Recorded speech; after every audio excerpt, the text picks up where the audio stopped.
오늘은 변화산의 체험, 변화산의 체험이라는 제목으로 우리 하나님 말씀 함께 나누도록 하겠습니다. 오늘 우리가 읽은 본문은 베드로가 초대교회 공동체 안에 가만히 들어온 거짓 교사들의 공격을 방어하기 위해서 쓴 내용들입니다. 그 거짓 교사들이 공격한 것이 사도들이 전하는 복음을 이제 허탄한 신화다, 당시 유행했던 그리스 로마의 신화와 별반 다를 것이 없다, 이렇게 공격을 하니까 베드로는 우리가 전하는 바는 그런 것이 아니다. 그런 것들은 사람들의 흥미를 유발하기 위해서 허황되게 꾸며낸 얘기들이지만 우리가 전하는 것은 우리가 직접 본 바이고 듣고 체험하고 주님과 함께 동거동락하면서 손으로 만져본 바이기 때문에 절대 거짓일 수 없고, 또 우리만 본 것이 아니고 많은 사람들이 함께 그것들을 보고 체험을 한 것이라, 이렇게 주장하면서 결정적인 사건 하나를 지금 끄집어 온 것인데, 그것이 오늘 본문에 등장하는 변화산의 사건입니다. 주님께서 변화산에 오르실 때 베드로, 야고보, 요한을 이제 데리고 올라가셨습니다. 그때 제자들은 예수님의 영광과 그 경이롭게 그분의 위엄이 드러나는 장면을 봤고, 더 놀라웠던 것은 구약의 두 대표 인물인 모세와 엘리야 선지자가 주님과 대화하는 장면도 봤는데, 또 기절초풍할 일은 거기서 하나님의 음성까지 들었다는 겁니다. 그러니까 정말 놀라운 체험을 한 거죠. 근데 이제 베드로가 자기의 말이 진실되다라는 걸 증명하기 위해서 왜 이 사건을 끌고 왔는가? 거기 베드로만 있었던 게 아니고 또 야고보와 요한도 있었고, 또 결정적으로 하나님도 거기에 계시면서 예수님의 하나님의 아들 되심을 인준하셨기 때문에, 그 유대 문화에서는 사실 3명만 있으면 증인이 완벽하게 증인 채택이 되는 것이거든요. 그래서 하나님까지도 증거하는데 너희들이 허황된 신하라고 할 그런 일들이 아니다 하는 것을 증명을 하고 있는 겁니다. 이 공관복음의 기자들 마태, 마가, 누가는 각자의 복음서에서 이 사건을 다 언급을 하고 있습니다. 요한복음에는 나오지 않는가? 요한은 여기 직접 올라가 본 사람이기 때문에 쓰긴 썼습니다. 근데 간접적으로 쓰면서 뭐라고 썼냐면, 우리가 그 영광을 보니 아버지의 독생자의 영광이요 은혜와 진리가 충만하더라, 이렇게 간접적으로 기록함으로써 변화산에 함께 올라 주님의 영광을 체험한 이야기를 요한복음에도 기술을 하고 있습니다. 베드로는 그때 기억에 대해서 그 지극히 큰 영광 중에서 이러한 소리가 그에게 나기를 이는 내 사랑하는 아들이요 내 기뻐하는 자라 하실 때에 그가 하나님 아버지께 존귀와 영광을 받으셨느니라, 이렇게 기록을 했습니다. 지극히 큰 영광 중에서 말씀하셨다 하는 것을 마태가 뭐라고 기술했냐면 17장 5절에서 호련히 빛난 구름이 그들을 덮으며 구름 속에서 소리가 나서 이르시되 이는 내 사랑하는 아들이요 내 기뻐하는 자니 너희는 그의 말을 들으라 하시는지라. 마태는 이렇게 기록을 했습니다. 그러니까 베드로는 지금 지극히 큰 영광 중에서 말씀하셨다고 기록했는데, 그 영광이 구름이 있었다는 겁니다. 근데 그 구름이 빛난 구름인데, 그 구름 속에서 하나님께서 마치 모세가 십계명 받으러 올라갔을 때 출애굽기에서 그 구름이 산을 덮었던 것처럼 변화산을 덮었고, 그 구름 속에서 하나님의 음성이 들려왔다 하는 것을 기록을 하고 있는 겁니다. 자, 그럼 왜 주님은 제자들과 함께 올라가셨고 제자들에게 이런 체험을 하게 하셨는가? 그 영화나 드라마 보면 여러분 예고편이 있잖아요. 그래서 이 수제자들 3명을 데리고 올라가셨는데 주님께서 천국의 영광과 그 아름다움의 예고편을 이 3사람에게 보여준 겁니다. 그럼 왜 하필 이 3사람만 이렇게 지극히 사랑하시 감당해야 될 사명이 크기 때문에 이 3명에게 보여준 겁니다. 그러니까 베드로는 초대교회 기둥으로 이제 사명을 감당하다가 네로 황제 때 이제 고난을 받고 투옥돼서 결국에 순교를 당해야 됐습니다. 또 야고보도 유대인들의 인기를 얻으려는 헤롯의 손에 먼저 순교를 당했던 제자였고, 또 사도 요한은 순교의 제물은 아니었지만 끝까지 살아남아서 반모섬에서 요한계시록이라는 놀라운 계시를 받아야 되는 사명이 있기 때문에 이 3명에게는 큰 사명이 있었고, 변화산의 영광스러운 체험이 그들이 통과해야 될 고난을 이길 힘을 주고 그 고난을 맞닥뜨릴 수 있는 준비단을 받는 사람들에게는 항상 큰 영적 체험이 따르기 마련입니다. 그래서 여러분, 그래서 영적인 체험을 크게 하시려고 자꾸 욕심을 내시는 분들은 대단한 고난을 통과하겠다라고 말하는 것과 똑같다고 여러분 생각을 하셔야 됩니다. 영적 체험이 클수록 고난이 커요. 그래서 제가 모셨던 스승님들은 전부 다 영적 체험이 크신 분들이었는데 고난도 그만큼 컸습니다. 아직까지도 40년 전에 받았던 비전을 이루어가고 있는 중에 계신 분도 있어요. 아직도 이루어지지 않은 거예요. 근데 너무나 영적인 체험과 비전은 크게 받으신 겁니다. 그러니까 비전이 크다 하는 것은 굉장히 고난도 크고 그 비전을 이루는 시간도 굉장히 오래 걸린다 하는 걸 여러분 아셔야 됩니다. 그래서 큰 체험을 하면 오래 걸리고 고통스럽고 그런 과정을 통과해야 된다 하는 걸 기억하셔야 됩니다. 그래서 하나님은 필요한 사람들에게 그 필요한 만큼의 그 영적인 초자연적인 체험을 하게 하시는 겁니다. 만약에 우리가 귀하고 신비한 그 초자연적인 체험을 했는데 그 체험이 우리의 믿음을 견고하게 지탱해 주지 못하고 비전을 이루는 원동력이 되지 못한다. 그러면 그 체험은 가짜입니다. 그런 체험, 아무 힘이 없는 체험이기 때문에 그건 우리에게 아무런 의미가 없는 겁니다. 어제도 말씀드렸지만 우리의 모든 경험과 체험들을 어디에 결부시키셔야 되냐면 믿음에 결부시키셔야 됩니다. 그래서 믿음으로 연결되지 않는 모든 영적인 체험, 믿음을 지탱해 주지 않는 초자연적인 역사들은 우리에게 아무런 이득도 없고 득도 없고 그런 것들은 그냥 흩어지는 안개와 같은 겁니다. 누가복음에서 누가는 변화산에서 주님이 그때 기도하셨다 이렇게 기록을 했습니다. 그러니까 언제 주님이 변화산에서 용모가 변화되고 옷이 휘어져서 광채가 났는가? 주님이 기도하실 때 변화되고 옷이 휘어져 광채가 났다 이렇게 기록을 하고 있습니다.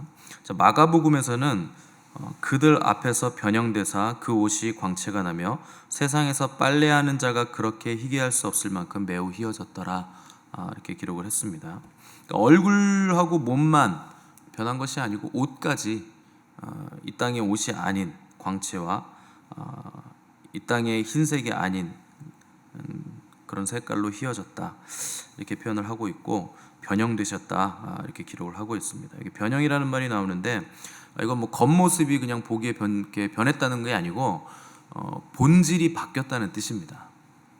그러니까 무슨 돌연변이처럼 변하신 게 아니고 원래 주님께서 태초부터 영원전부터 가지고 계셨던 그분의 영광스러운 신성의 본질이 변화산에서 드러났다 하는 것을 기록하고 있는 겁니다.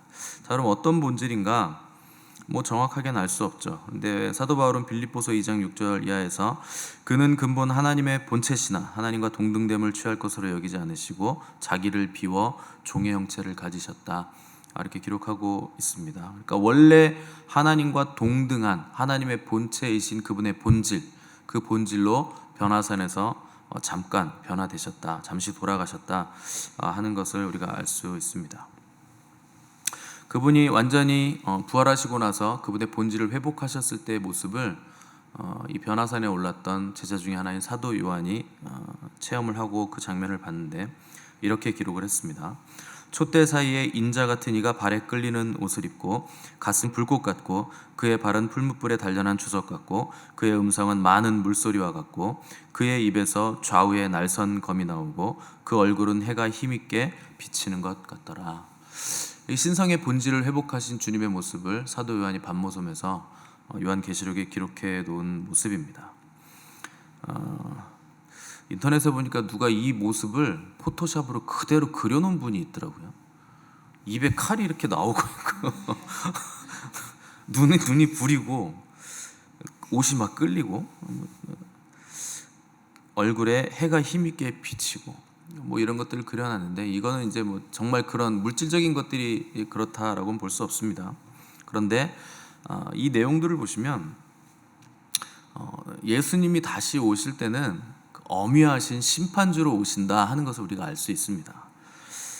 그래서 이 환상을 보고 요한은 자기가 죽을 것 같은 상태가 됐다 이렇게 기록을 했을 만큼 그 주님의 그 신성의 본질, 그 엄위하심에 압도돼서 바닥에 그냥 붙을 수밖에 없었던, 압도당했던 환상을 사도 요한이 본 겁니다. 그러니까 굉장히 엄위하신 모습을 본 거죠. 그래서 오늘날 많은 그리스도인들이 예수님을 굉장히 쉽게 생각하고 이제 그분이 다시 오실 때는 심판주로 오시는 거예요.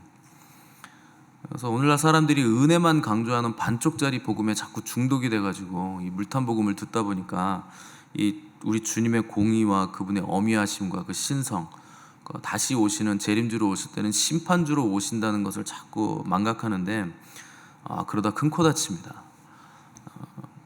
우리 주님 영광스러우시고 거룩하시고 어미하신 심판주로 지금 대기 중이십니다. 곧 오실 건데 그렇게 오실 거예요.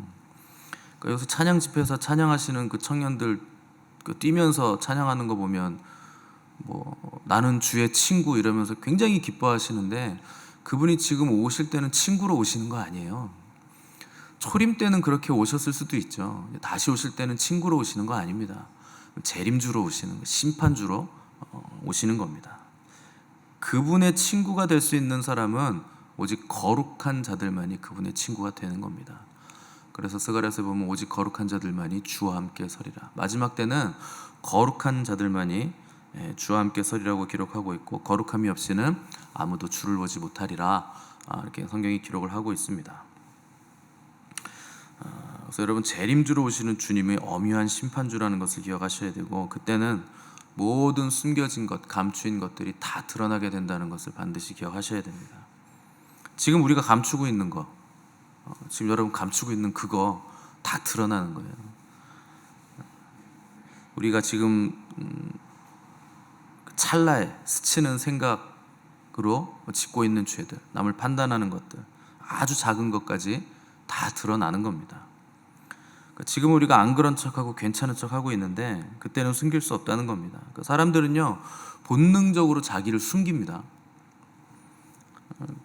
그래서 그럴듯하게 아주 교묘하게 자기를 감추는 거에 굉장히 능수능란해지셔가지고 평생 그렇게 살다 보니까 안 그런 척, 아주 괜찮은 척, 젠틀한 척, 여러분 겉으로 보면 숨길 수 없다는 거예요. 주님이 오실 때는. 여러분 겉으로 보기에는 지금 너무나 평안하시고 완벽하고 틈이 없어요. 인간적인 방법으로는 여러분들이 그렇게 감추고 있는 틈을 비집고 들어갈 방법이 없습니다. 그래서 여러분들이 말씀을 듣는 거예요. 말씀은 그 틈을 비집고 들어가는 거예요. 그래서 여러분들이 영과 혼과 육을 다 갈라내는 겁니다. 그냥 껍질을 싹 벗겨버리는 거예요. 그래야 여러분들이 알곡인지 축정인지 알 거 아닙니까? 껍데기가 벗어져야 내가 안에 뭐가 있는지 없는지 알 거 아니에요. 그래서 교회는 뭐 하는 데냐면 껍데기를 홀랑 벗기는 거예요, 여러분. 말씀으로. 그 과정이 괴롭죠. 그래도 괴로워도 여러분 지금 괴로운 게 나은 겁니다. 그때 주님 오셨을 때 그때 늦어요. 그때 가가지고 몰랐어요 주님, 이제 말 잘 들을게요. 그러면 늦었다. 그래서 바깥 어두운 데서 이를 갈미 있으리라. 그러니까 여러분 지금 말씀을 듣는 게 여러분들에게 굉장한 축복이라는 걸 아셔야 됩니다. 그 말씀이 나를 돌아보게 만들고, 이 말씀이 내 안에 부딪혔을 때 내가 얼마나 형편없는 사람인가, 내가 얼마나 가증스러운 사람인가를 여러분 깨달으셔야 돼요. 지금 깨달으셔야지. 주님이 심판주로 딱 오셨는데 그때 깨닫잖아요. 여러분 그건 뭐 답이 없는 겁니다. 그래서 지옥에 가는 크리스찬들이 왜 그토록 많은지 아십니까? 다 속는 거예요. 내가 괜찮은 사람인 것 같고 자기가 자기를 속이는 거죠. 듣는 건 굉장히 그럴듯한 얘기들이 많으니까 듣기만 하고 자기가 그 듣는 거에 속는 거야. 그래야 주님이 오셨을 때 거룩한 신부들로 준비가 되는 거예요. 베드로는 주님의 말씀을 거부했다가 굉장히 험한 소리를 들었습니다. 사탄아, 내 뒤로 물러가라. 너는 나를 넘어지게 하는 자로다. 그러니까 말씀이 왔을 때 내 생각과 맞지 않더라도, 내 논리에 어긋나더라도 그 말씀에 순종을 하라는 겁니다.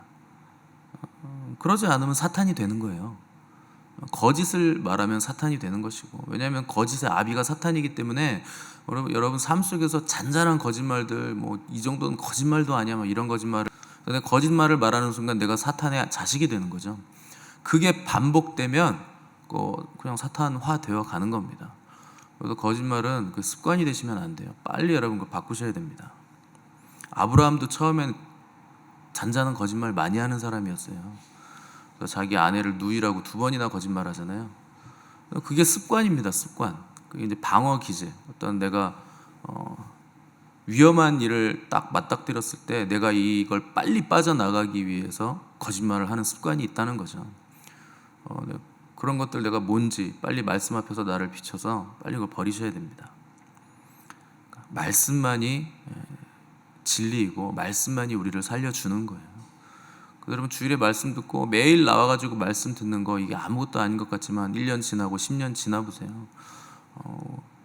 나오는 사람하고 안 나오는 사람하고 천지 차이로 벌어져요. 왜냐하면 매일 말씀이 나를 벗겨내기 때문에 그 말씀 앞에서 우리가 진리 앞에 서야 되기 때문에 결국 거룩해질 수밖에 없는 겁니다. 그래서 여러분들은 절대 여러분 스스로를 믿으시면 안 됩니다. 내 생각, 내 판단, 내 합리성, 내가 지금까지 경험해왔던 거, 교회 안에 진리가 아닌데 진리인 척 하는 얘기들, 의뢰 이런 건 이런 법이지 뭐 이런 것들 전부 다 버리셔야 돼요. now 워딩이 뭔지를 들으셔야 돼요. 하나님이 지금 이 시대 지금 하는 말씀을 들으셔야 됩니다. 과거에 했던 건 소용없는 거예요. 지금 교회에 얘기하시는 이 계시록 시대에 귀 있는 자들은 성령이 교회들에게 하시는 말씀을 들을지어다. 그 음성을 여러분 지금 들을 줄 알아야 됩니다. 자신의 소리 들으시면 안 되고 세상의 소리 들으시면 안 되고 과거의 구습에 그 구태에 잡혀있는 미혹된 배도한 교회의 소리들도 여러분 들으시면 안 되고 다 끊어내셔야 됩니다. 우리가 생각하기에 우리에게 믿을 만한 구석이 없잖아요. 여러분들이 여러분을 보셔도 뭐 믿을만 합니까? 지금까지의 삶을 봤을 때 지금 뭐 목회자도 미혹받아서 다 넘어가는 시대인데 어떻게 우리가 우리 스스로를 믿겠습니다. 그러니까 우리가 의지할 건 말씀밖에 없는 거예요. 그래서 주님 의지하시고 말씀을 의지하셔야 됩니다. 베드로는 초대교회에 들어온 거짓 선지자들의 도전에 흔들리지 않았어요. 그래서 사도들이 전하는 복음의 진정성을 증명하기 위해서 변화산의 사건을 끌고 온 겁니다. 거기 증인들이 있잖아요. 3명의 제자가 있었고 구약의 대표 인물이 모세와 엘리야도 있었고 하나님께서도 인준을 해주셨고, 그러니까 이게 거짓일 수 없다고 증언을 한 것이죠. 그러니까 뭐 거짓 교사들이 아무리 도전을 하고 도발을 해와도 베드로는 흔들림이 없는 겁니다. 뭐 이 영광도 체험을 했고 하나님의 음성 말씀도 들었기 때문에 흔들릴 이유가 없죠. 그럼 우리가 왜 흔들릴까요? 영광에 대한 체험이 없고 하나님의 말씀을 붙들지 않고 있으니까 흔들리는 겁니다. 영광을 체험한 사람들은 세상이나 사람이 무섭지 않습니다. 영원을 소유했기 때문에. 영원을 소유했는데 뭐 찰나의 순간에 무슨 위협과 협박들이 무슨 그 위협이 되겠습니까? 또 주님의 영광을 체험한 사람은 그분의 말씀에 순종할 수밖에 없죠. 그래서 여러분들이 내 믿음의 상태가 어떤가 하는 것을 알려면 듣는데 내가 듣기 싫은 소리인데 그렇지 내가 고쳐야지 이렇게 되면 괜찮은 거예요. 듣기 싫더라도. 근데 듣기 싫은 소리가 나왔다고 듣기 싫어 이렇게 반응을 하면 그 사람은 심각한 병에 걸린 겁니다. 말씀 앞에서 말씀이 싫어지면 그 사람은 더 이상 성도가 아닌 상태인 거예요. 그 상태는. 그래서 빨리 여러분 회개하시고 돌이키셔야 됩니다. 그 말씀 앞에서 나의 잘못된 것들, 왜곡된 것들, 뒤틀린 것들 다 비춰서 다 교정하셔야 돼요. 그래서 말씀에 어떻게 받느냐가 내 믿음의 척도입니다. 지금 내 믿음이 어떤 상태인가. 그래서 그거 늘 살피셔야 됩니다. 거룩의 체험이 있어야 되고 진리의 말씀 앞에 나를 비추는 작업들이 여러분 매일 있어야 우리가 거룩해지는 거예요. 마지막 때는 거룩한 자만이 주 앞에 설 수 있기 때문에 거룩해지려면 거룩의 경험을 하셔야 되고 우리를 거룩해 만드는 주님의 말씀을 붙들어야 됩니다. 그래서 우리가 죽었다가 다시 살아나는 경험. 사도 요한은 그 거룩의 경험 체험을 하고서 내가 죽을 것 같았다 그랬어요. 그래서 베드로와 나머지 제자들도 굉장히 두려워가지고 비몽사몽처럼 헛소리를 하잖아요. 주님 우리 여기 초막 짓고 살아야 되겠어요. 죽었다가 다시 살아나는 경험을 한 거죠. 경황이 없는 거죠. 또 예수 그리스도의 영광을 체험하는 경험, 또 매일매일 하나님의 말씀정인지 분별하는 그 말씀의 키질을 당하는 경험들을 우리가 매일매일 해야 되는 겁니다. 그래야 거룩해지는 거예요. 여러분 거룩이 쉽게 되는 거 아닙니다. 제가 거룩이 쉽다고 말씀을 드리지만 매일매일 노력하는 자들에게나 쉬운 거지 가만히 있는 데가 어떻게 거룩해집니까? 불가능하죠. 그래서 성경은 끊임없이 믿음에서 떨어지지 않기를 계속 당부합니다. 요새 우리가 새벽 예배 때 하는 말씀들 다 그러잖아요. 구원에서 떨어지지 않고 두렵고 떨림으로 구원을 이뤄야 된다. 믿음에서 떨어지면 안 된다. 계속 그 말씀 반복하잖아요. 성경에 그런 말씀이 얼마나 많은지 셀 수도 없을 정도입니다. 그래서 한 번 구원받아서 영원히 구원받으면 이런 말씀이 성경에 왜 그렇게 많을까요? 그 말도 안 되는 얘기죠. 사형리 같은 거 읽어주면서 구원받았다고 하는 게 저는 진짜 답도 없는 말도 안 되는 짓이다 생각을 하는데, 그거 다 읽는데요 10분도 안 걸려요. 10분이 뭐야, 한 3분이면 다 하지 않나요? 사형리 읽어주는데. 읽어보셨습니까? 5분 안 걸릴걸요? 여러분 5분 만에 구원받는 거예요. 그러면 그렇게 구원받으면 한 번 구원받았으니까 영원히 구원받는 거래요.